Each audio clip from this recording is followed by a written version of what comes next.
The temple bells rang at dawn, their hollow sound echoing through the courtyard where Daniel knelt in silence, his breath shallow, his heart restless. Master Hiroshi entered, his robes sweeping the floor with quiet authority. The gathered disciples looked on with anticipation, but the master's eyes fixed upon Daniel with a gaze that pierced deeper than words.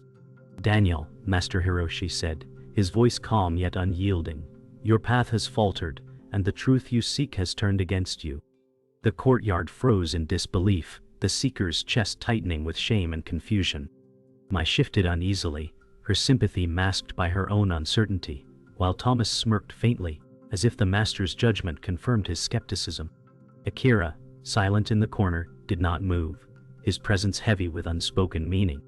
Daniel whispered to himself, "Lost? How can I be lost when I have never stopped searching?" His words drifted into the wind, yet none offered comfort, and the shock rippled through his soul like a blade drawn across still water. Daniel wandered away from the courtyard, his steps uneven, his mind spiraling with the master's words. The weight of failure pressed against his chest like stone, his breath shallow as he reached the old temple gate. He looked beyond the wooden archway, the mountains rising like guardians against the sky, yet their stillness offered him no peace. "Have I truly lost my path?" he muttered, his voice cracking, each word trembling in the cold air. Mai approached hesitantly, her robes brushing the gravel, her hand twitching as if to reach out but retreating before contact. She whispered softly, "You are not alone, Daniel, but you must listen within." Her voice wavered, uncertain if it was comfort or burden. He turned toward her, eyes hollow, silence deeper than words settling between them as the wind moved gently through the trees.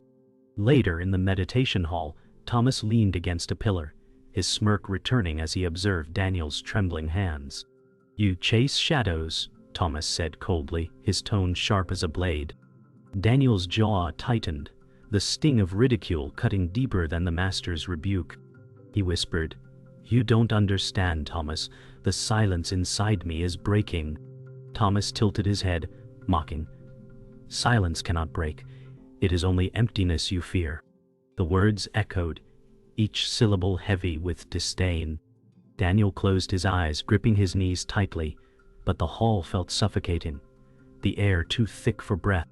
Mai sat nearby, her eyes full of sorrow, while Akira remained motionless, his steady gaze grounding yet distant. The tension pressed like unseen hands, binding Daniel in his own doubt. At dusk, Daniel sat alone near the koi pond, the water reflecting the orange sky, yet his reflection rippled with every anxious breath. Mai joined him quietly, her presence gentle, her eyes filled with worry. "The master's words were not punishment," she said softly, "but a mirror." Daniel shook his head, frustration flaring. "A mirror shows only emptiness when the soul is hollow," he replied, voice low and sharp. Mai lowered her gaze, her lips trembling but holding back further words. The silence deepened, broken only by the sound of koi stirring beneath the surface. Daniel touched the water's edge, the ripples spreading outward, each circle reminding him of the weight he could not contain. The pond reflected stillness, but within, his heart was breaking. That night, shadows gathered within Daniel's chamber as the lantern flickered weakly against the wooden walls. He lay upon his mat, eyes open, the master's words carved into his thoughts like fire. "Lost," he whispered again, the syllable heavier than breath, pulling him into darkness. A dreamlike haze overtook him, and in it, the silent figure of Akira stood at the far end of the chamber, unmoving, watching with eyes that pierced through time.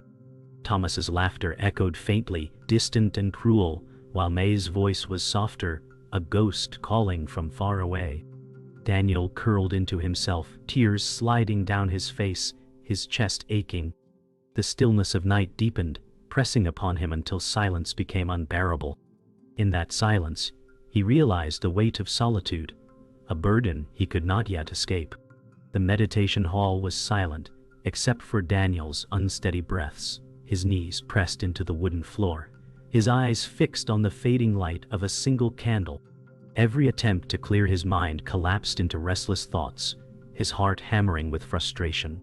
He whispered, "Why does silence feel so loud?" His voice cracked, echoing in the emptiness. Master Hiroshi watched from the doorway, his face unreadable, his eyes unblinking. The stillness pressed down heavier than stone, and Daniel felt his chest tighten. Shadows from the candles stretched across the walls, clawing like doubts upon his spirit. His hands trembled as he tried to fold them together, but the gesture broke apart again, leaving him shaking. The hall, meant to soothe, now mocked him with its emptiness. His soul, once yearning for peace, now wrestled with chaos he could not escape. The next morning, Daniel found Master Hiroshi waiting near the stone steps that led to the garden. The air was cool, the mist clinging to the moss as dawn broke with pale light. Without looking directly at him, the master said, "Peace cannot be forced. The river flows without grasping." Daniel clenched his fists, resisting the urge to cry out. "But the river has a direction, doesn't it? I have none," he whispered, his voice tight with desperation. Master Hiroshi turned his gaze, calm as still water. "Listen to the silence within, not the storm outside." His words lingered, like distant thunder. Daniel felt small beneath the weight of such truth, yet the words offered no comfort. Instead, they carved deeper into the wound of his doubt, pressing him further into the crisis he could not escape. Later, beneath the courtyard's open sky, Thomas leaned against the old cedar, his smirk sharp as a blade. "You chase illusions, Daniel," he said, voice thick with disdain. "Enlightenment is just another dream for those too weak to face the world." Daniel's chest burned, his eyes flashing as he stepped closer. "And what has your strength given you, Thomas? Emptiness dressed as pride?" Thomas laughed coldly, tilting his head. "Better pride than chasing nothing." The disciples nearby shifted uncomfortably, the air heavy with conflict. Daniel's fists curled, but his voice broke as he whispered, "If nothing is all that remains, what else should I seek?" His question fell flat, consumed by the silence between them, leaving only the bitterness of rivalry etched into the morning air. That evening, Akira sat cross-legged beneath the temple archway, his eyes fixed on the horizon where the sun was sinking in flames of orange and red. Daniel approached, restless, pacing back and forth as silence weighed upon him. Mai sat nearby, her hands folded, watching both with quiet tension. Daniel snapped, "Say something, Akira. Anything. Do you not see I am breaking?" But Akira remained still, unmoving, his silence more powerful than words. Mai whispered, "His silence is not absence, Daniel. It is presence." Daniel stopped, breath ragged, his frustration colliding with the stillness before him. The sky darkened slowly, stars beginning to emerge, yet Daniel felt no peace, only the echo of silence inside his chest. He realized Akira's quiet gaze was a mirror too heavy to bear. Night fell, and Daniel retreated to the temple garden, kneeling among the stone lanterns as the wind rustled through the trees. His chest heaved with suppressed sobs, the pressure of unworthiness pressing down like chains. He whispered into the darkness, "I am failing. Even silence rejects me." The words quivered, breaking into tears. The garden seemed to listen, every stone and branch absorbing his pain, offering no response. Mai appeared in the shadows, her face pale in the moonlight. She stepped forward, then stopped, torn between comfort and distance. "Daniel," she said gently, her voice carrying sorrow, "the storm is not outside, it is you." He lowered his head, unable to meet her eyes, the garden around him becoming both sanctuary and prison as despair claimed his heart. The courtyard was bathed in the pale light of morning, when Master Hiroshi placed a simple bowl of water before Daniel. "Sit until the water stills," he said, his voice low, final. Daniel lowered himself to the ground, staring at the rippling surface. Each breath he took disturbed it, each restless thought shattered the calm reflection. Hours passed, the sun climbing higher, yet his spirit refused to quiet. Sweat trickled down his temple as he clenched his jaw, desperate to succeed, desperate to prove he was not lost. The world around him faded, leaving only the trembling water, a mirror of his fractured soul. When at last he looked up, Master Hiroshi's gaze was as steady as the surface Daniel could not master. Shame burned deeper than exhaustion. The hours dragged into evening, the bowl of water unchanged, yet Daniel's frustration spilling like a storm. He slammed his palm against the earth, his voice breaking. I cannot master this. I cannot even master myself. His reflection in the water fractured into a dozen pieces, each one mocking his weakness. He pressed his hands together, trembling, but the stillness eluded him like a cruel phantom. The courtyard, once a place of peace, now became a cage, its silence tightening around his chest. Daniel's eyes blurred with tears, anger burning through the shame. His body bent forward, shoulders shaking as the task became unbearable. When he raised his head, he saw only his failure staring back in the shattered reflection.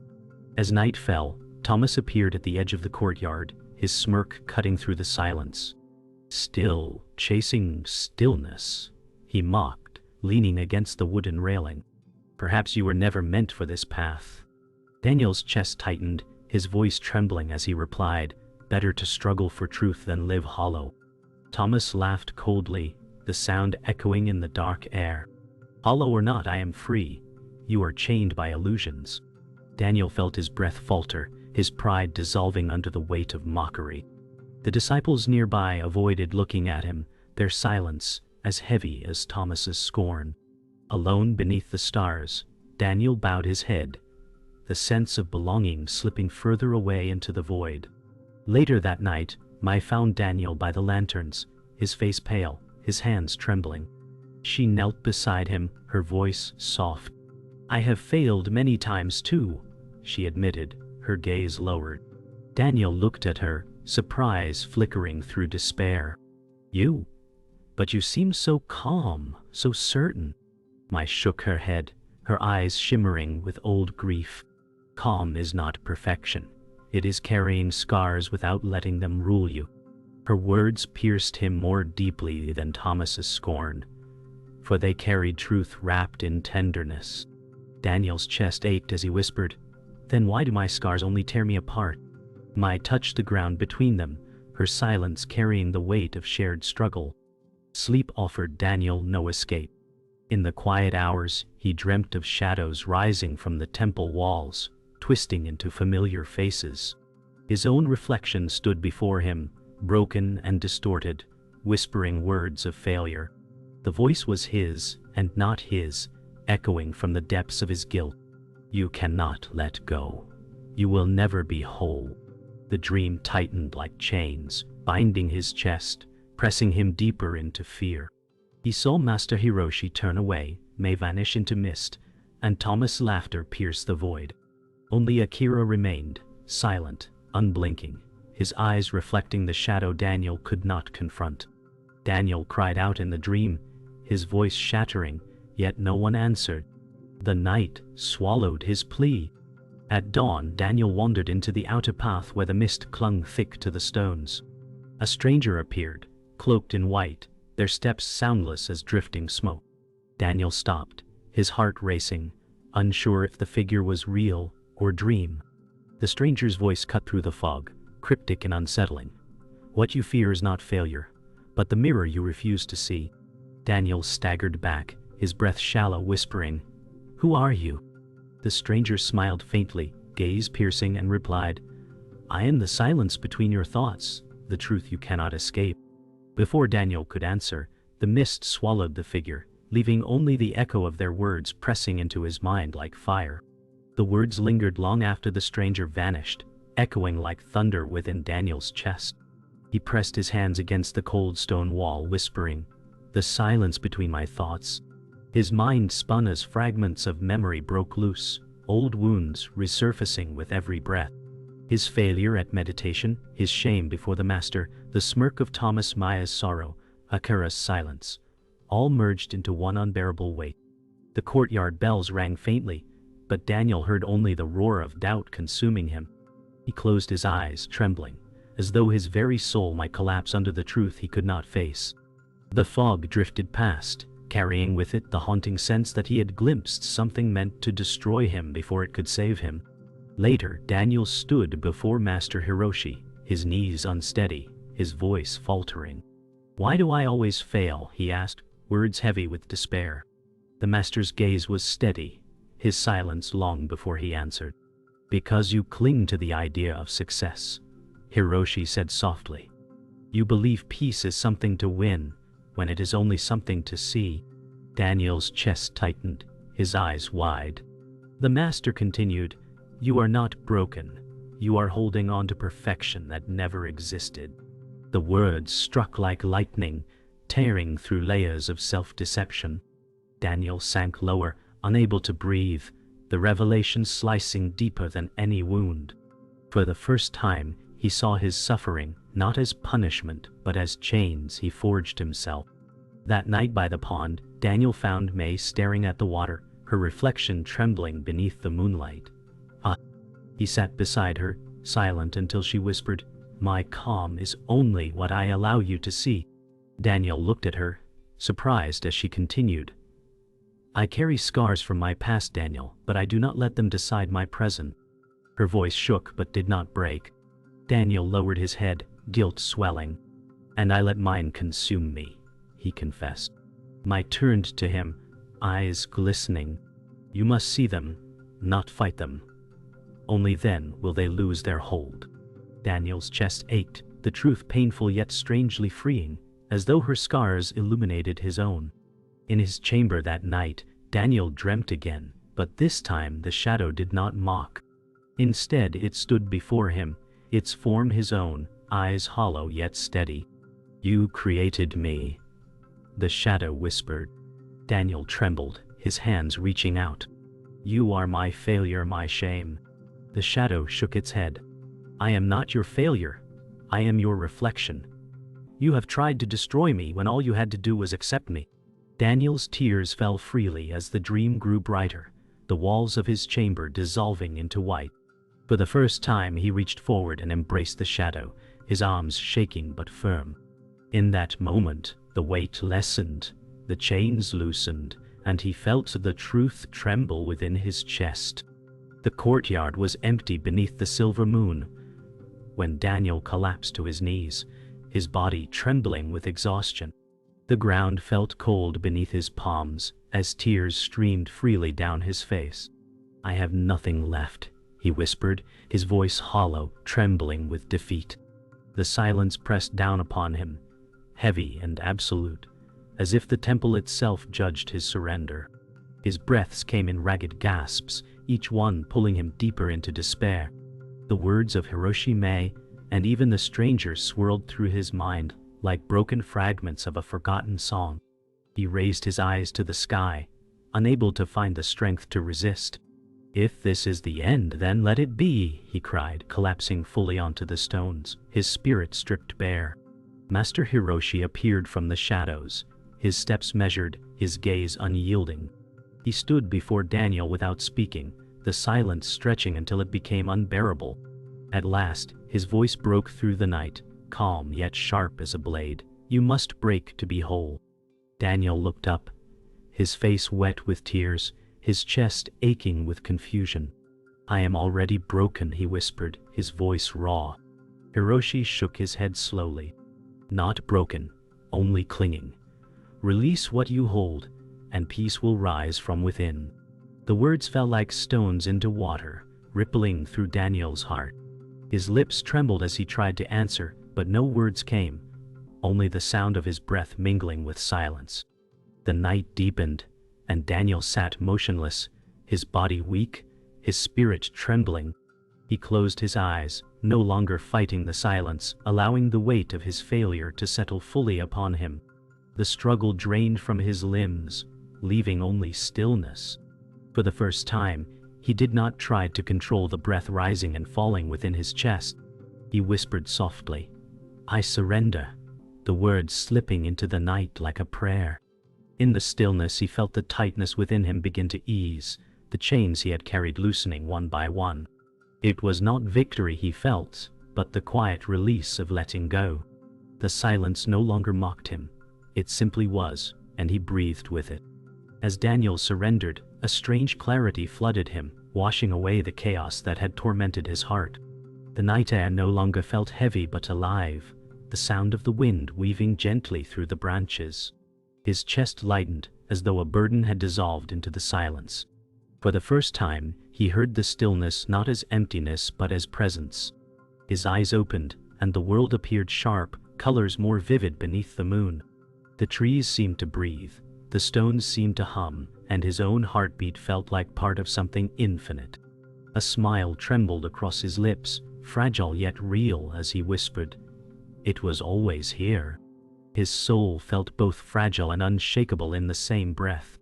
In the stillness of his awakening, Daniel felt an overwhelming peace settle within his heart, unlike anything he had ever known. The pain and chaos no longer clung to him, but drifted away like smoke in the wind. He rose slowly to his feet, his posture no longer heavy but light, as though he had become weightless. Master Hiroshi stood in silence, watching with quiet approval, his eyes reflecting the glow of the lantern. Daniel bowed deeply, not out of duty but out of gratitude, the gesture flowing naturally like water finding its course. "Thank you," he whispered, voice steady at last. The night embraced him, no longer suffocating but infinite, carrying his soul into a vast stillness he could finally call home. The morning sun rose softly over the temple grounds, painting the stones with gold. Daniel walked slowly among the trees, his steps unhurried, his breath aligned with the rhythm of the world. The rustling leaves no longer stirred his restlessness but calmed him, their whisper blending with the steady beat of his heart. He paused to touch the bark of an old cedar, its roughness grounding him in the present moment. "So alive," he murmured, his voice filled not with longing but with quiet wonder. The world had not changed, yet his eyes now saw with new clarity. Each bird's call, each drifting petal, each ray of light felt like part of him, and in that unity he felt whole. By the koi pond, Akira sat as still as stone, his gaze fixed upon the rippling water.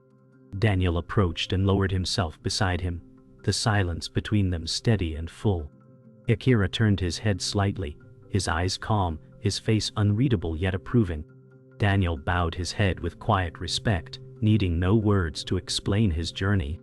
For a long while, they sat together, two stillnesses blending into one, the water reflecting both faces as if they were part of the same mirror. A gentle breeze passed, stirring the pond's surface, but neither flinched, for its movement no longer disturbed the peace within. Daniel realized that Akira had been his guide all along, not through words but through presence, and he finally understood. In the training yard, Thomas leaned against the railing, his face less certain than before, his smirk faded into doubt. Daniel passed him quietly, his eyes no longer filled with fear or anger.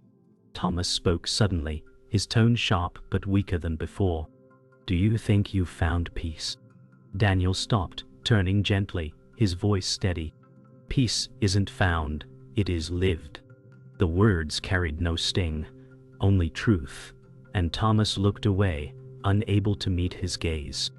A silence stretched between them, but it was no longer suffocating. It was acceptance, the kind that unsettled Thomas yet freed Daniel. As he walked on, Daniel felt no triumph, only the lightness of letting go, leaving Thomas to wrestle with his own shadow. Later, beneath the cherry blossoms, May stood waiting, her hands clasped gently before her. Daniel joined her, petals drifting between them, the air soft with spring's breath. She studied him carefully, searching his eyes. "You seem lighter," she said, her voice tender. Daniel smiled faintly, his lips trembling but steady. "Because I am no longer fighting what is within me." Mai's eyes glistened, her shoulders easing, as though she too had been waiting for his release. For a moment, they stood without words, the blossoms falling like a quiet blessing upon them both. Mai reached out, touching his sleeve gently, and in that brief gesture Daniel felt a bond beyond suffering, an understanding born of scars now shared openly.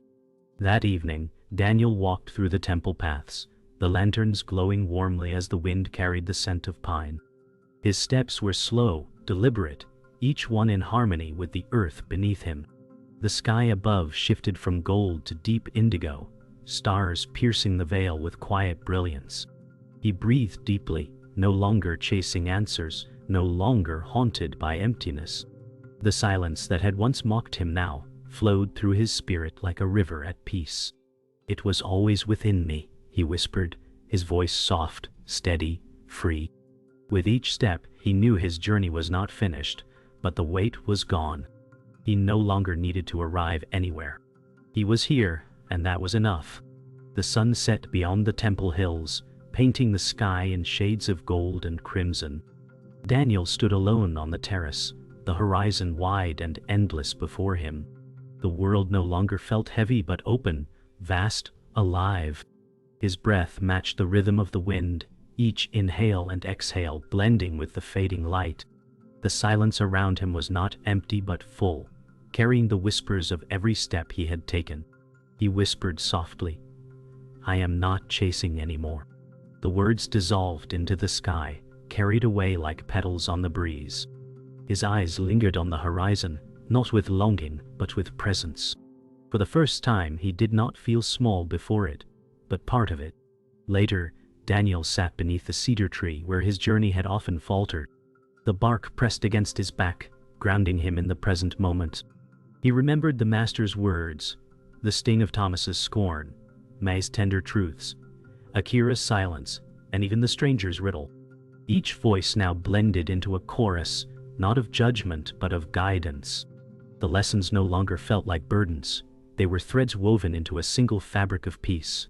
Daniel closed his eyes and smiled faintly. "Every voice was my own," he murmured. "Every silence too." The realization settled in his chest like a still flame, steady, unshaken, eternal. In the garden, Daniel bent to pick up a single fallen leaf, its edges tinged with autumn's fire.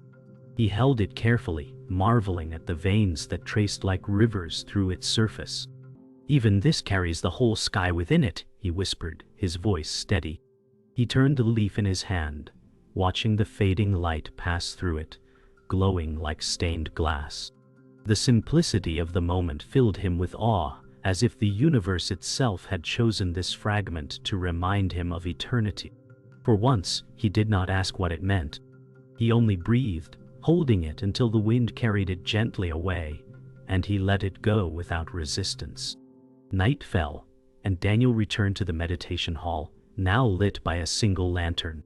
He sat cross-legged in the center, the wooden floor cool beneath him. The silence that once tormented him now flowed through his spirit like water, unbroken and whole. His breath rose and fell without effort, his body grounded, his mind clear.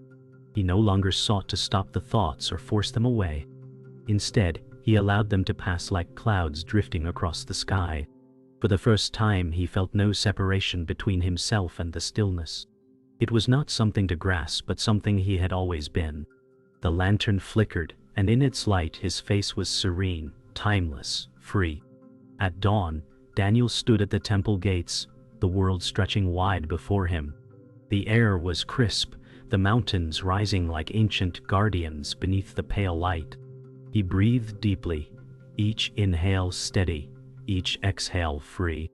He whispered, "I am not lost. I am here." The words were simple, yet they carried the weight of his journey and the lightness of his release. He stepped forward, his path uncertain yet no longer feared, for he no longer sought to arrive anywhere but in this moment. The world opened before him, vast and unending, and he walked into it, his spirit at peace. The gate stood silent behind him, but the truth walked with him everywhere.